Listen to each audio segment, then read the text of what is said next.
조 바이든 미국 대통령의 순방이 끝나자마자 북한이 또다시 미사일 발사 카드를 꺼내들었죠. 윤석열 정부 출범 후 두 번째 무력 도발입니다. 이런 가운데 북한의 핵실험이 임박했다는 전망도 나오고 있습니다. 관련해서 양옥 아산정책연구원 부연구위원과 자세한 얘기 나눠보겠습니다. 어서 오시죠. 안녕하십니까. 일단 북한의 발사 시점을 보면 조 바이든 대통령이 아시아 순방을 마친 이후 귀국길에 이루어졌단 말이죠. 이 시점이 의미하는 바는 무엇입니까? 노린 거죠, 한마디로 이 시기를. 네. 왜냐하면 우리가 그 많은 전문가들이 예측을 한 것은요. 조 바이든 대통령이 방 안에 있는 기간 동안 혹은 방일에 있는 기간 동안 미군의 대응 태세는 거의 최상급일 것이다. 실제로 보면은 항모전단 2개가 전개를 해 있었고요. 그다음에 경항모에 해당하는 상륙 그 모함을 가지고 있는 그 전단이 2개가 대기를 하고 있었고 북한이 도발할 수 있는 여건이 전혀 안 됐습니다. 그리고 되려 이렇게 바이든이 고개를 돌려서 돌아가는 순간 바로 그러니까 이 방문 일정을 마치고 바로 착륙하기 직전, 미 본토에 착륙하기 직전 바로 그때 이제 발사를 한 것이죠. 한마디로 뭐냐 하면은요, 바로 면전에서는 감히 못하지만 아시아 방문이라고 하는 일정 전체가 끝나기 전에 도발을 해서 어쨌거나 자신들의 위협은 최대한 줄이면서 자, 우리는 굴하지 않겠다라고 하는 그런 모습을 보여주는 것이죠. 마치 우리가 왜 성격 안 좋은 개가 막 사람들 막 짖다가 되게 막 무서운 사람 앞에 오면 꼬리 막 감추고 가만히 있다가 이제 그 사람 돌아서 가면은 뒤에 짖는 거 거의 그런 모습이 아니냐. 그래서 그런 면에서 봤을 때는 굉장히 북한의 한계를 보여주는 소심한 도발이다. 이렇게 말씀드릴 수도 있습니다만은 ICBM 일단에 해당하는 것을 발사했어요. 네. 그래서 이것은 그렇다고 해서 우리가 묵과할 수는 없는 도발인 것입니다. 그러다 보니까 우리 정부도 굉장히 강한 기조로 규탄의 목소리를 내고 있는 것이죠. 잠깐 화성 17형을 발사했다고 말씀도 해주셨지만 첫 예. 번째 그랬고 또 두 번째, 세 번째는 또 다른 미사일이었단 말이죠. 예. 이게 조금 다른 미사일인 것도 이유가 궁금하고. 물론입니다. 그러니까 이게 지금요, 보통 우리가 미사일 발사를 할 때는 이걸 무조건 미사일 발사가 정치적 메시지다라고 해석을 하면 안 됩니다만은. 네. 자, 이번 같은 경우는 보고 있으면은 특별하게 기술이 확 발전한 이런 부분을 찾기가 쉽지는 않았습니다. 네. 다 양쪽 다 특히나 이제 두 번째 발사에서는 약간 기술 진전이 일부 있어 보이긴 하는데, 자, 그래서 이 미사일 발사에 그럼 정치적 의미가 담긴 게 뭐냐를 봐야 되는데요. ICBM은 거의 이제 화성 17 같은 경우 15,000km 날아간다고 얘기하지 않습니까? 그럼 이건 미국을 향한 메시지입니다. 즉 미국을 공격하기 위한 시스템을 발사했다. 자, 그 다음에 우리가 KN-23 혹은 북한판 이스칸데르라고 평가가 되는 미사일을 이제 세 번째로 발사를 했어요. 이거는 이제 차량 한 대에 2발이 실리기 때문에 연속적으로 발사할 수 있었죠. 그래서 한 5분 정도 간격으로 발사한 것처럼 보이는데 일단 첫 발은 공중에서 터졌습니다. 이게 혹은 실패냐 아니면은 예를 들어서 우리가 탐지를 잘 못한 것이냐 이런 거에 대한 논란들이 좀 있을 수가 있는데요. 기본적으로는 대한민국만 본 것이 아니라 미국, 일본 거의 하여튼 가용한 모든 첩보 자산으로 봤기 때문에 아마도 소실이 맞지 않겠느냐. 그렇다고 한다면 이것은 첫 발은 실패가 아닌가 일단 이렇게 볼 수가 있겠고, 자, 두 번째 발을 발사했는데 760km를 날아갔습니다. 원래 이 미사일은 최대 날아갔던 게 KN-23 개량형은 600km까지 날아갔기 때문에 160km 정도가 더 날아간 것이죠. 자, 그러면요, 이런 한 760km 정도를 쏠 수 있는 미사일이라고 한다면 이 공격 범위는 대한민국 이내밖에 없습니다. 결국 뭐냐 하면 미국과 대한민국 양쪽의 공이 그런 나는 핵 가지고 너희를 때릴 수 있다. 왜냐면 ICBM에 핵을 장착을 할 것이고요. 자, 그다음에 그 두 번째, 세 번째 발사한 KN-23에도 지금 핵 장착을 하려고 지금 7차 핵실험 준비를 하고 있지 않습니까?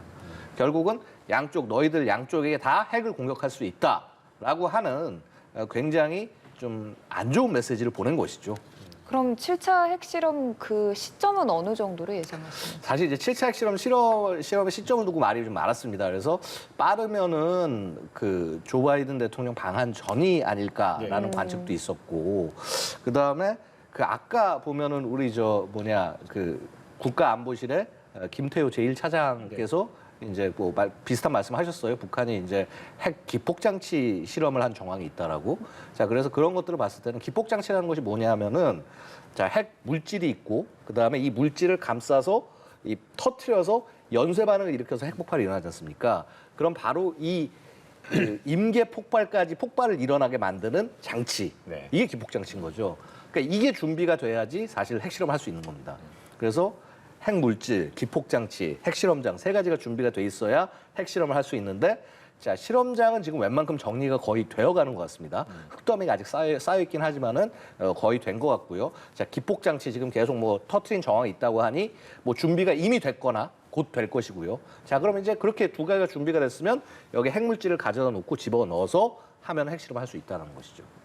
그래서 뭐 지금 당장 뭐 내일 한다, 모레 한다, 제가 뭐 이렇게까지 말씀드릴 것은 아니지만 굉장히 빠른 시일 내에 준비를 할 수 있을 것이다. 그런데 이제 이 핵실험을 언제 하느냐라고 생각할 때 굉장히 판단할 때 중요한 것 중에 하나가요.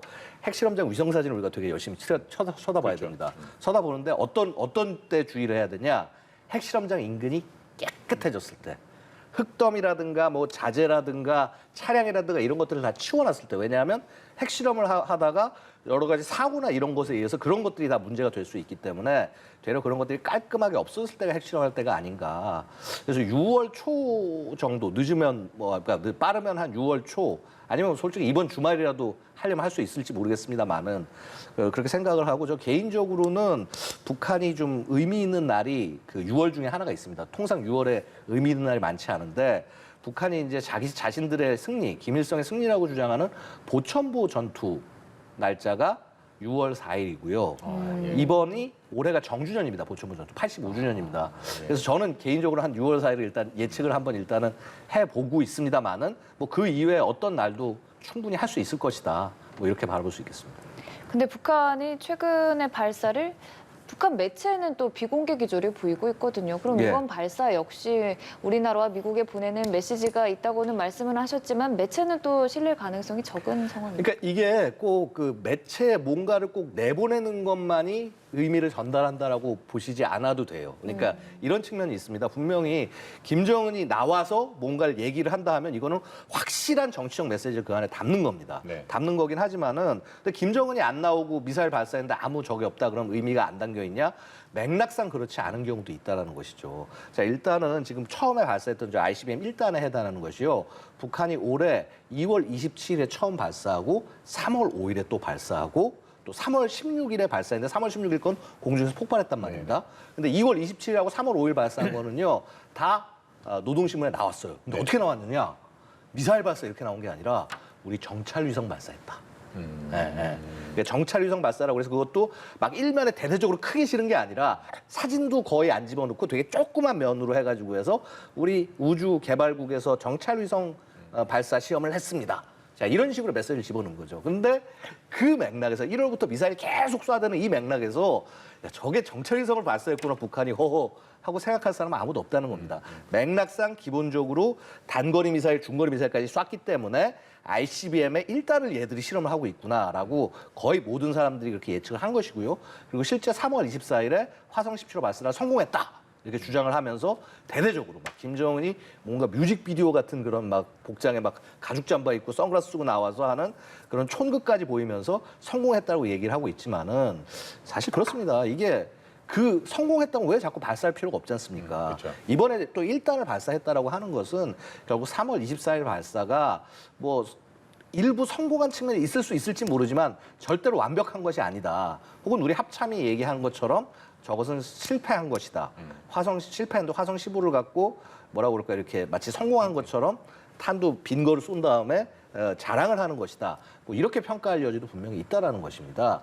그래서 기본적으로는 지금 어떤 북한의 이런 행보들 하나하나 자체가 어찌 보면 다 각각 떨어져 있는 어떤 일처럼 보이지만은 궁극적으로는 전술핵 개발, 그다음에 전술핵 배치 이걸 향해서 맹렬히 달려가고 있는 상황이다. 이렇게 말씀드릴 수 있을 것 같습니다. 참 여러 정황상 말씀을 들어보면은 북한이 여기서 멈추지는 않을 것 같고 계속해서 긴장을 늦출 수 없을 상황인데 일단 이번 발사 이후에 윤석열 대통령이 바로 또 NSC를 주재를 했습니다. 예. 대통령께서는 아침에 이제 굉장히 급하게 한 7시 한 7시 한 10분 이전인가 이제 출발하셔가지고 해서 거의 한 8분 정도까지밖에 가는데 시간이 안 걸리기 때문에 빨리 도착하셔서 이제 그 회의를 주관하셨는데 뭐 심지어 머리 가다듬을 시간도 없이 이렇게 달려 나오신 모습을 볼 수가 있었습니다.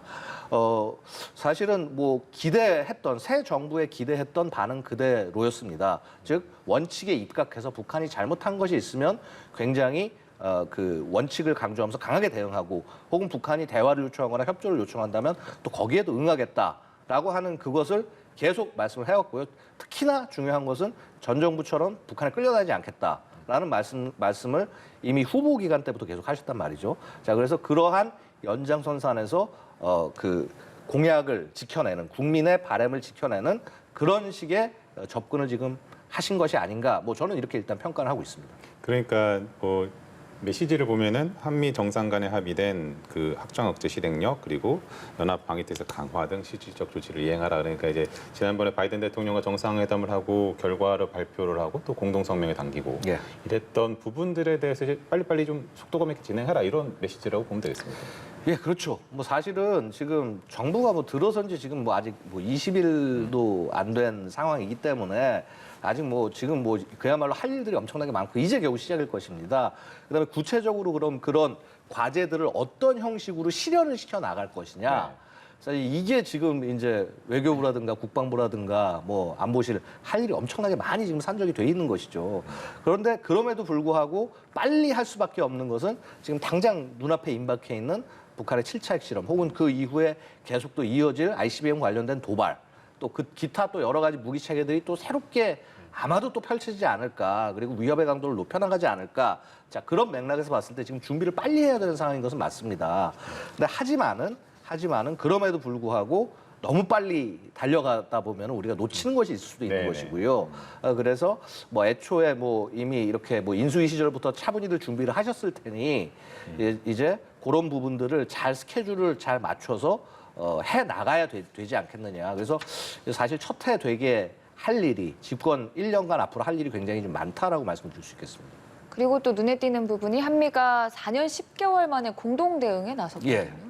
그렇죠. 이게 한미 공동 대응이라고 하는 거 사실은 그러니까 일단은 저는 이제 뭐 군사적인 면을 떠나서 이 각 그 주요한 정책 결정자들 간의 케미스트리랄까 서로 그 공감대랄까 이런 것들에 좀 집중을 하고 싶습니다. 일단 보면은 먼저 이제 박진 외교장관이 블링컨 미 국무장관과 통화를 했습니다. 자 그리고 뭐 예를 들어서 또 우리 김성한 그 국가안보실장이 설리반과 또 제이크 설리반과 통화를 했습니다. 자 이렇게 하면서 서로 워딩이 같습니다. 즉 북한 미사일 발사에 대해서 컨뎀 한다. 자 이제 그런 식의 이 어떤 비난의 메시지를 담았고요. 자 그리고 그러면서 같이 대응하자라고 하는 기조는 사실은 이미 뭐 그 뭐라 그럴까 그 한미 정상회담에서 다 얘기가 됐던 사안이겠지만은 더 중요한 것은 사실 일을 하는 워킹 레벨.